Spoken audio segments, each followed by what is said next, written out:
across when speaking to you and just being around you. You're so inviting, so welcoming, and you really you blend in with everybody else. You would never know that you know your Well, position. I'm just a man who's been called to do something, and I'm trying to do it to the best of my ability. Yeah. If you're not willing to be a listener, don't go into politics.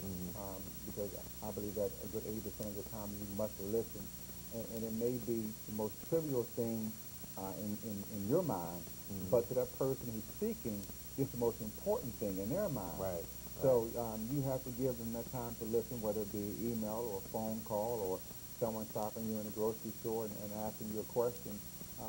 You must be able to listen, and that's a difference. There's a difference between hearing and active listening. Yeah. There's a big difference, you know. And I always say, as a parent, if you've been around a small child crying in the next room, you know a cry of distress from your child, and you know a cry of death. You know the difference between the two. I want the ball, and he has it. So, right. And that's active listening. And being in this business, you must be able to employ that active listening skill and be able to give a person that intention that they deserve, and not just hearing them because you got an active eardrum and it's just vibrating in your head. You know. Yeah, and you know, communication is the key. You know, just like in relationships, and like you said with kids. I mean, I think that's probably one of the biggest things with kids today. We don't hear our kids out. You know, and I think that it's a huge gap, generational gap. Well, remember, kids, they pick up how their ability, let me say it in this way, they learn how to relate from their parents. So if they see poor relational skills, poor communication skills at home, that's how they learn. Remember, we are our children's first teachers. Yeah. You teach them how to talk, you teach them how to walk, basically, how to hold the spoon to feed themselves, how to dress themselves. And so they're learning from us constantly, whether they're doing it subconsciously or whether they're doing it actively. They're learning what we're doing, how we speak.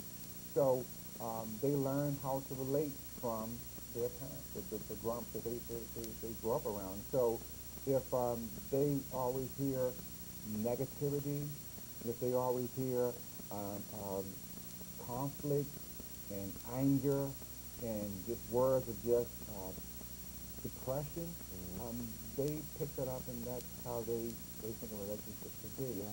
So your point about communication is very key.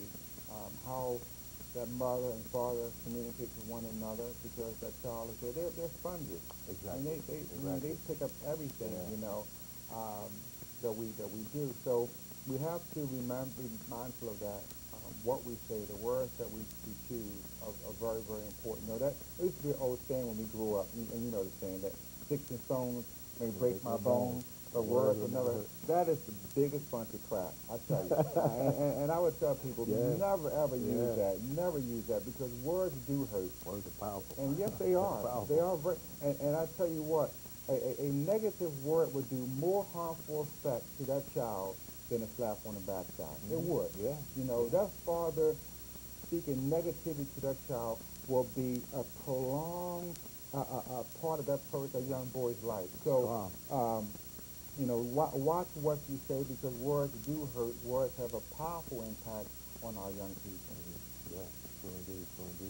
Man, I can sit here and we can talk all day. Well, we can talk all day, but unfortunately we have to wrap it up. Okay. But you're definitely welcome back. Well, thank you. You're Anytime. definitely welcome back. Anytime. And you know, if anything is going on, give me a buzz. And well, let me end with this one up before we do close off. You know, we're gearing up for the Martin Luther King Basketball Classic, which will take place on January the 19th at the middle school. That's Martin Luther King holiday across the nation.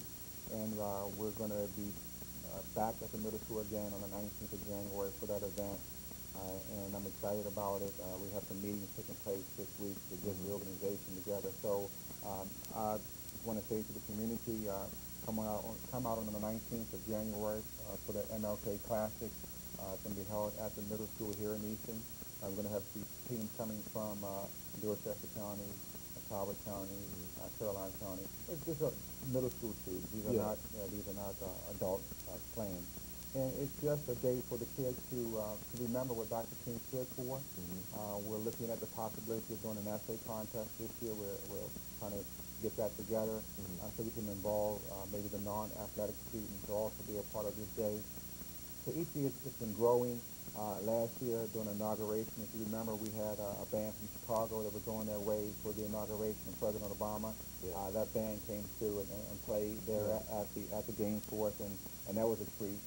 So we want to thank the Y, who's been very supportive of the effort as well, as Talbot County Parks and Rec and Eastern Parks and Rec as well.